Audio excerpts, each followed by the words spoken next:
आमचं इष्टदैवत श्री शंकर त्यांना नमस्कार करतोय आणि महाराष्ट्राचं दैवत पंढरपूरचा पांडुरंग परमात्मा यालाही श्रद्धापूर्वक नमन करतोय। आणि महाराष्ट्रामध्ये जनजनापर्यंत साध्या भोळ्या गावकऱ्यापर्यंत शेतकऱ्यापर्यंत या ज्ञानेश्वरादी संत मंडळींनी वारकरी संप्रदाय पोहोचवला त्या सगळ्याच आजपर्यंतच्या संत मंडळींनाही मी नमस्कार करतोय। आणि या कार्यक्रमासाठी आपण जे उपस्थित झालेले आहात त्या सगळ्याच लोकांना मी नमस्कार करतोय। माय माऊल्यांना वारकरी संप्रदायाचे जे भजने वगैरे मंडळी असतील, महाराज मंडळी असतील, त्या सगळ्यांनाच मी नमस्कार करतोय। आणि 10-15 मिनिटं मला बोलण्याचं सांगितलं आहे। 15 मिनिटं झाली का तुम्ही सांगा, बंद करा मग। हां, तर मी बोलतोय। कीर्तनामध्ये आणि प्रवचनामध्ये एक मर्यादा वारकरी संतांनी घालून दिलेली आहे। भक्ती ज्ञाना विरहित गोष्टी न कर, भक्ती ज्ञान विरहित इतरा गोष्टी न कराव्या। पुढे काय?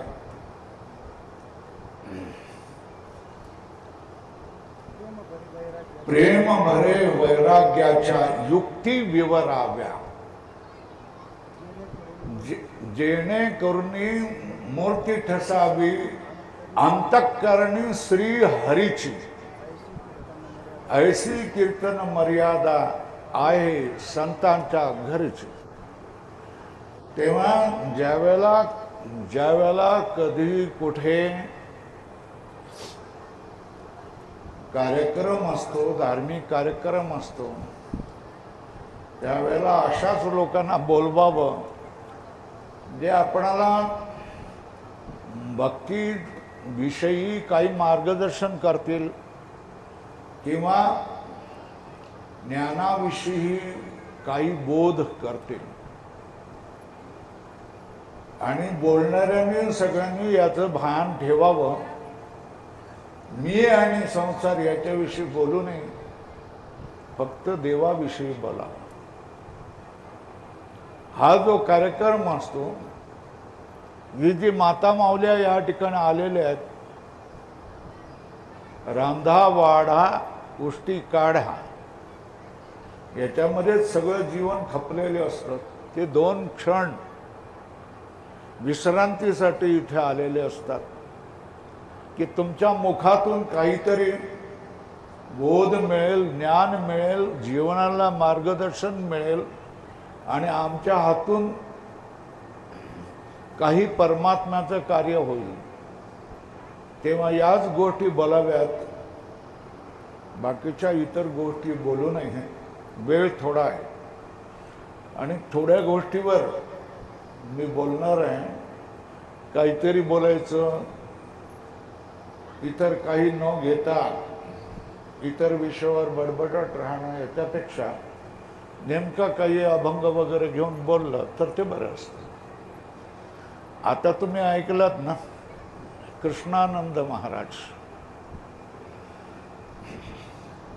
पूर्वी त्यांनी 4 वर्ष वारकरी शिक्षण संस्थेमध्ये शिक्षण घेतलेले आहेत आणि 6 वर्ष ते माझ्याकडे राहिलेले आहेत, वेदांताचं अध्ययन केलेलं आहे आणि म्हणूनच ते इतके उत्तम बोलू शकलेले आहेत। हे आपण लक्षात ठेवा।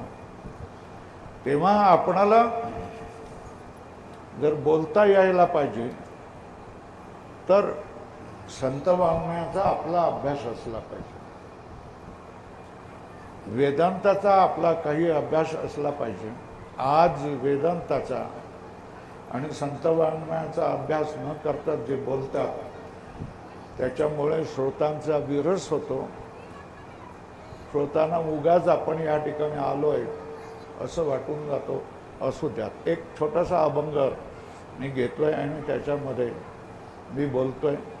80व्या वर्षी मी आहे. मला काही प्रमाणं वगैरे पाठ करायची आता माझी आयुष्य संपलेलं आहे. त्याच्यामुळे सरळ जे काय आहे ते मी बोलतोय. तुकाराम महाराज आपणाला सांगतायत एका अभंगामध्ये, आपुला तू एक देव करून घ्याव्या, तेणे वेणा जीवा सुख नोहे, अविनाश करी आपुल्या ऐसे, लावे मना पिसे गोविंदाचे. पुढे काय रे? तुका म्हणे एका मरणेची सरे, उत्तमची ओरे कीर्ती मागे.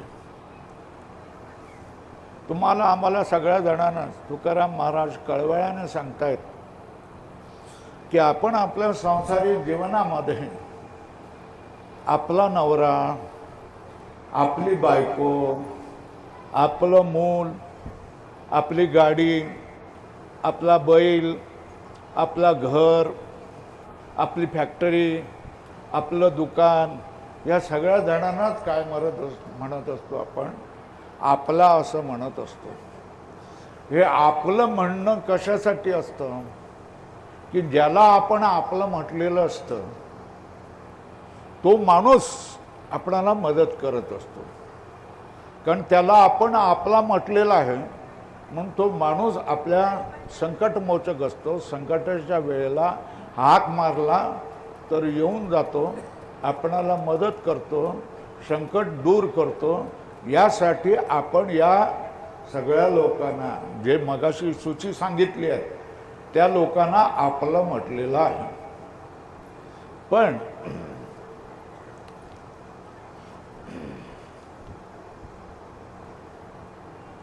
ही जी साधनं आहेत ही अनित्य आहेत आणि ह्याच्यापासून तुम्ही जी सुखाची अपेक्षा करतायत, ही सुखाची अपेक्षा तुमची पूर्ती होणारी नाही आहे. ही केवळ क्षणभर किंवा 1 वर्ष किंवा 2 वर्ष किंवा 10 वर्ष अशा तऱ्हेने तुमच्या उपयोगी पडणारी आहेत आणि सुख देणारे आहेत. आणि हे सुख सुद्धा जे असतं हे दुःख मूलकच असतं. हे सगळे संत सांगतात, तुकाराम महाराज सांगतात, ज्ञानेश्वर महाराज सांगतात. आपणाला आई बापाने, वडिलाने, आजाने, पणजाने शिकवलेलं असतं की संसार हा सुखाचा, संसार सत्य आहे आणि या संसारामध्ये तुम्हाला राहावं लागणार आहे आणि याच्याशिवाय वेगळा मार्ग नाही आहे.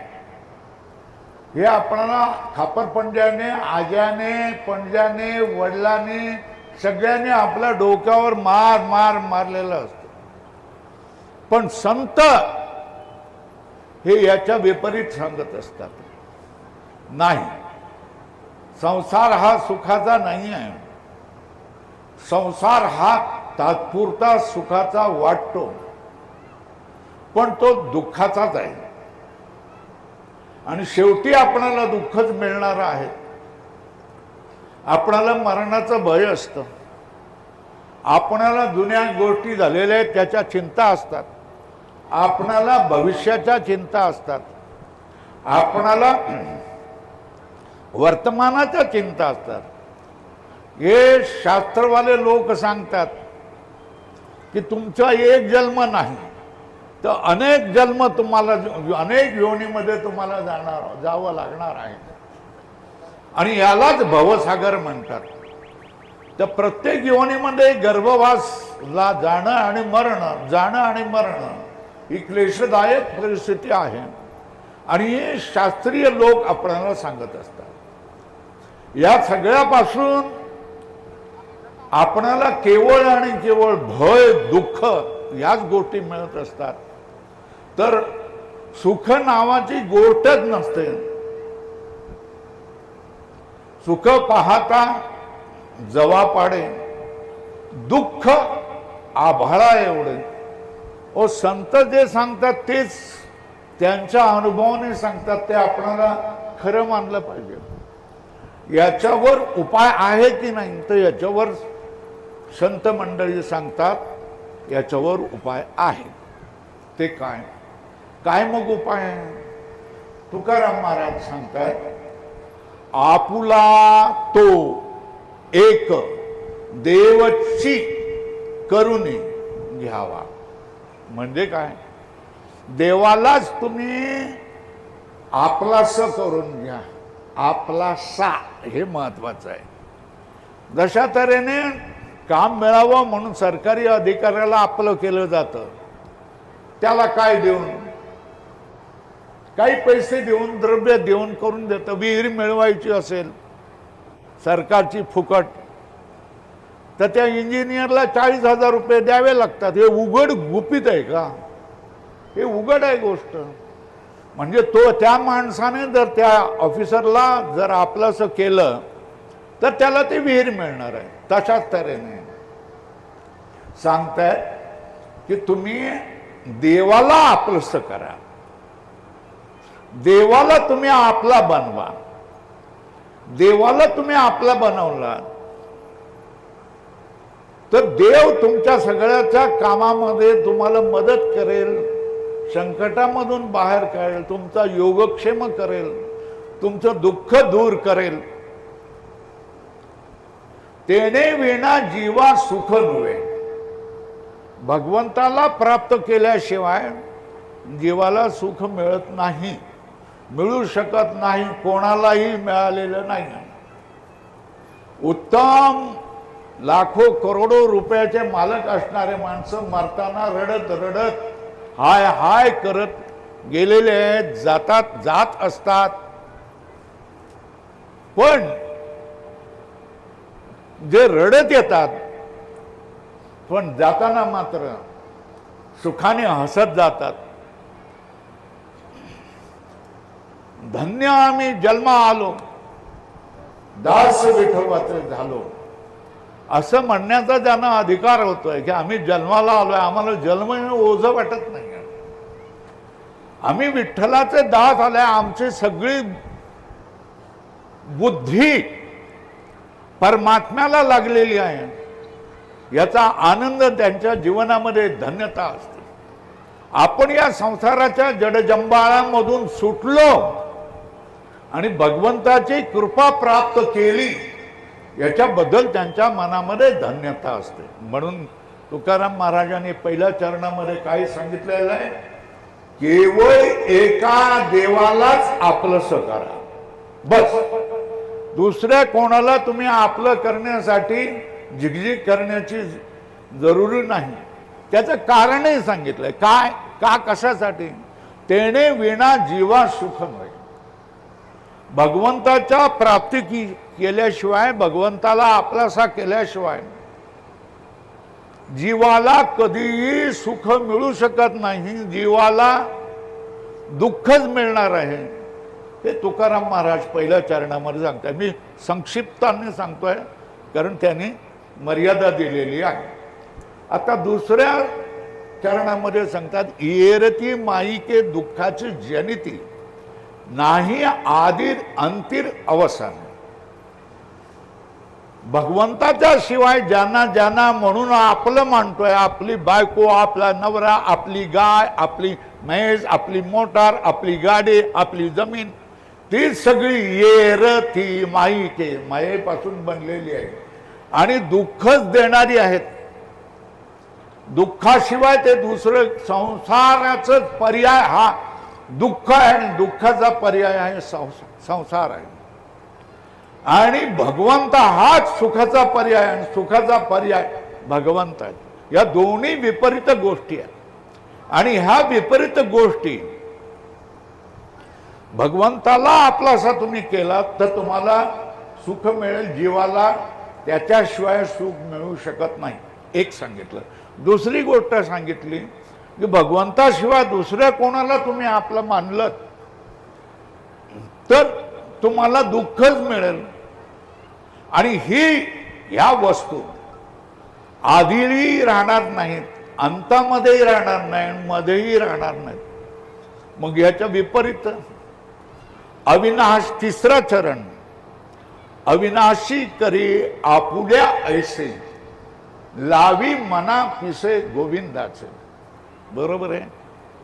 त्या तिसऱ्या चरणामध्ये काय सांगतायत, त्याचे दोन पाठ केले जातात. कधी अविनाशी बोललं जातं, कधी अविनाश बोललं जातं. अविनाश केलं तर पुनरुक्ती होते, पहिल्यांदा देवाला आपलंसं करायचं. आता इथे परत म्हणतायत अविनाश करी आपुल्या ऐसे. म्हणून त्या ठिकाणी काही लोकांनी अविनाशी अशा तऱ्हेचा पाठ केलेला, अविनाशी करी आपुल्या ऐसे. अविनाशी म्हणजे ज्याचा कधी विनाश होत नाही, जो नित्य आहे असा परमात्मा आहे. हा परमात्मा तुम्हाला, तुम्ही त्याला जर आपलं केलं तर तो परमात्मा तुम्हाला त्याच्यासारखं बनवतो. देवाच्या जवळ गेल्यानंतर तुम्हाला देवाचे गुणच लागणार आहे. कोळशाच्या खाणीत तुम्ही उतरलेत तर कोळशाची काजळीच तुम्हाला लागणार आहे. आणि गोठ्यामध्ये तुम्ही गेलात तर तुमच्या सगळ्या कपड्याला गोमूत्राचाच वास येणार आहे. पण देवाजवळ गेलेत तर देवाचे असलेले सगळे सात्विक भाव तुमच्यामध्ये येऊ शकणार आहेत. आणि याच्यासाठी तुम्ही काय करा, लावी मना पिसे गोविंदाचे.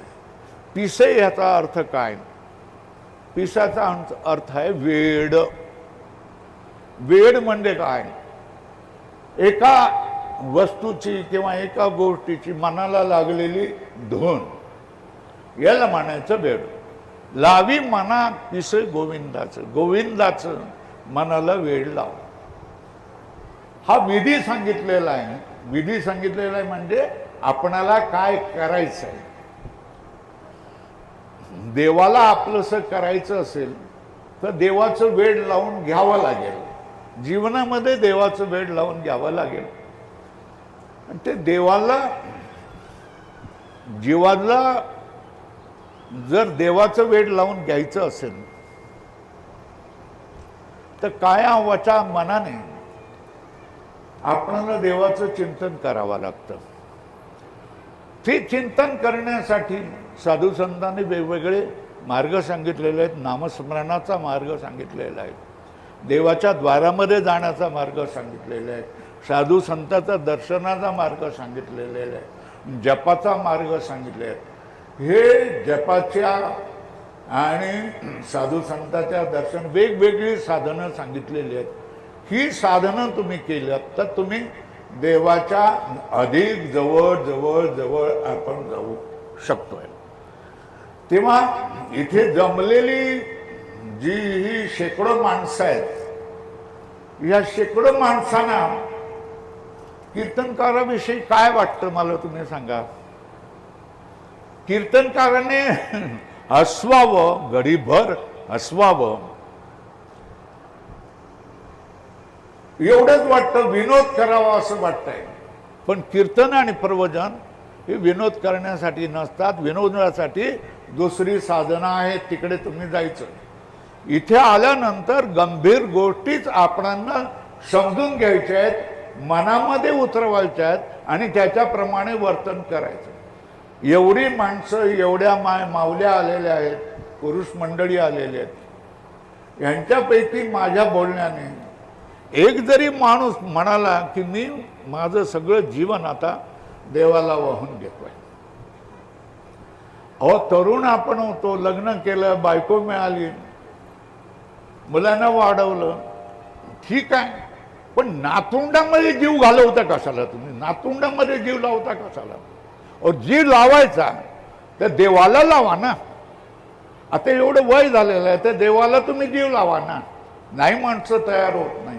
या एवढ्या सगळ्यामधून हे बघा, मी काही इथे पाकिटासाठी आलेलो नाही, पण ह्याच्यामधून एक जरी माणूस देवाच्या मार्गाला लागलं, म्हणजे खऱ्या देवाच्या मार्गाला लागलं, म्हणजे देवळात आलं म्हणजे देवाच्या मार्गाला लागणं असं मी म्हणत नाही. जीवनाचं उद्देश देव होणं, देवाशिवाय मला काही माहीत नाही. आमच्या सगळ्या जीवनाचं भांडवल देव आहे असं मानणारे एक जरी माणूस झाला ना, तरी मला सगळं जेवढं काय मिळायचं तेवढं मिळून दिलं. मला बाकीच्या काही गोष्टी नाही. तो एक माणूस मी दुनियासाठी तुमच्यामध्ये येत असतो. शेवट आता त्याच्यासाठी बघा, त्या एक माणसासाठी काय म्हणते ते शेवटला चरण तुका म्हणे, एका मरणाची सरे. याला सांगितलेलं आहे, तुका म्हणे एका मरणाची सरे उत्तमची उरे कीर्ती मागे. त्याला फळ सांगितलेलं आहे. काय सांगितलेलं आहे? तुकाराम महाराजांनी त्याला विधी केल्यानंतर त्याचं फळही सांगावं लागतं. मी आता आटपतोय बरं का, उद्घोषक महाराज आपटतोय, मी आटपतोय. एका मरणाची सरे उत्तमाची उरे कीर्ती मागे. एका मरणाची सर म्हणजे काय?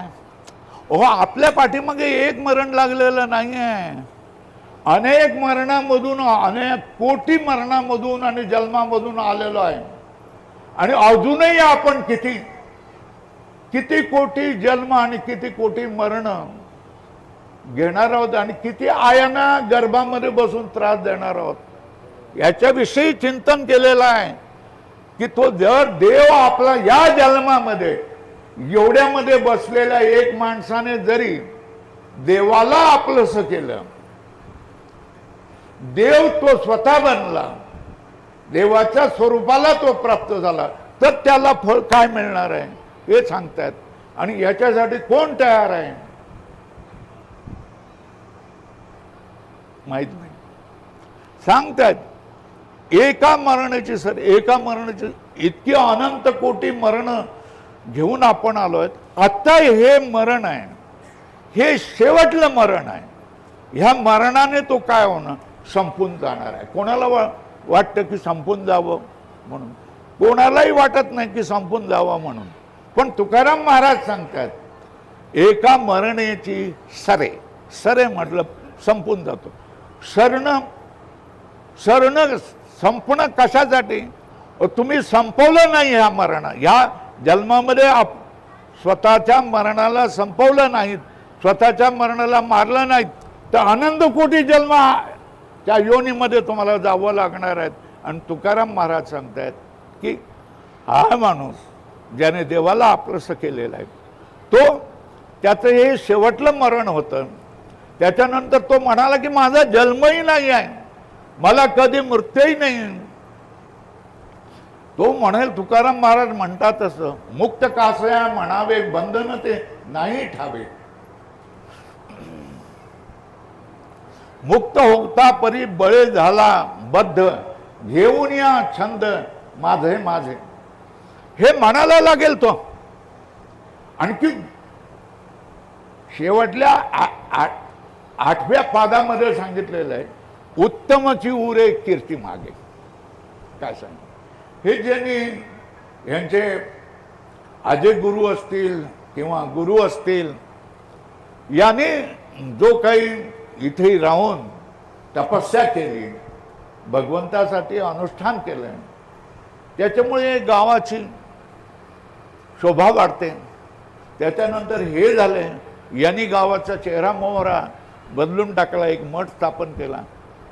आणि ती मेल्यानंतर सुद्धा देखील त्यांची कीर्ती राहते.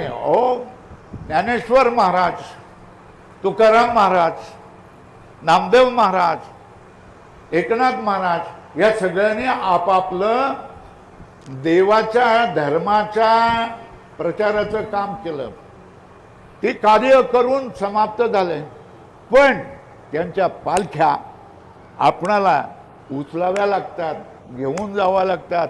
ज्ञानोबा तुकाराम, ज्ञानोबा तुकाराम असं जप करावा लागतो. याला म्हणतात उत्तमाची कीर्ती ओरे मागे.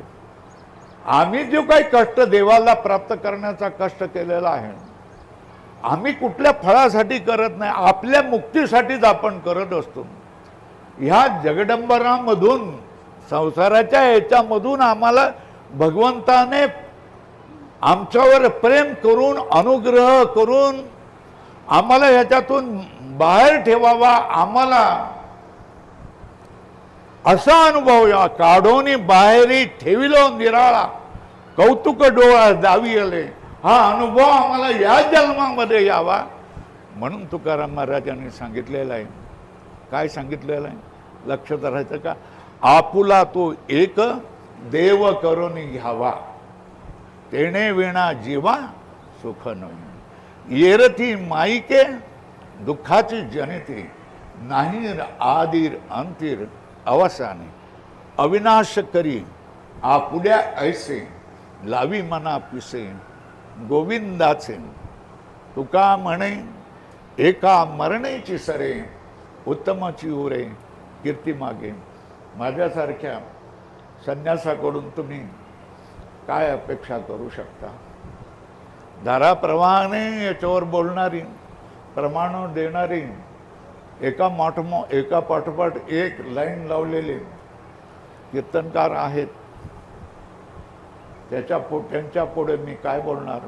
इथे महात्म्यांचे आज आम्हाला दर्शन झालं.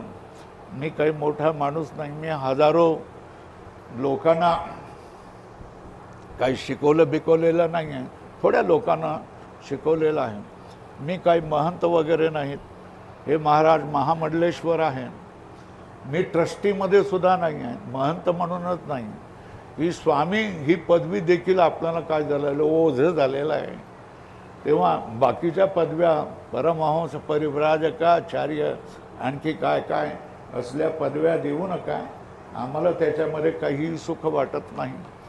सुख हेच वाटतंय की तुम्ही जर ग्वाही दिलीत, संतांनी जर ग्वाही दिलीत, काय दिली की ह्याला देवाने आपलं मानलेलं आहे, ह्याला देवाने, ह्याच्यावर देवाने अनुग्रह केलेला आहे, याच्यावर देवाने कृपा केलेली आहे, असे तुम्ही सगळ्या जणांनी सांगितलं, साधू संतांनी सांगितलं, तर तेवढंच त्याच्यामध्ये आमचं जीवन धन्य होऊन जाईल. आता बाकीचे काम आहेत, त्यांचे कार्यक्रमही आहेत. जेवढं बोलू दिलं, मध्ये विक्षेप केला नाही, याच्याबद्दलच धन्यवाद. आता शेवटी रामकृष्ण हरी म्हणतोय, पुंडलिक वरदा हरी विठ्ठल श्री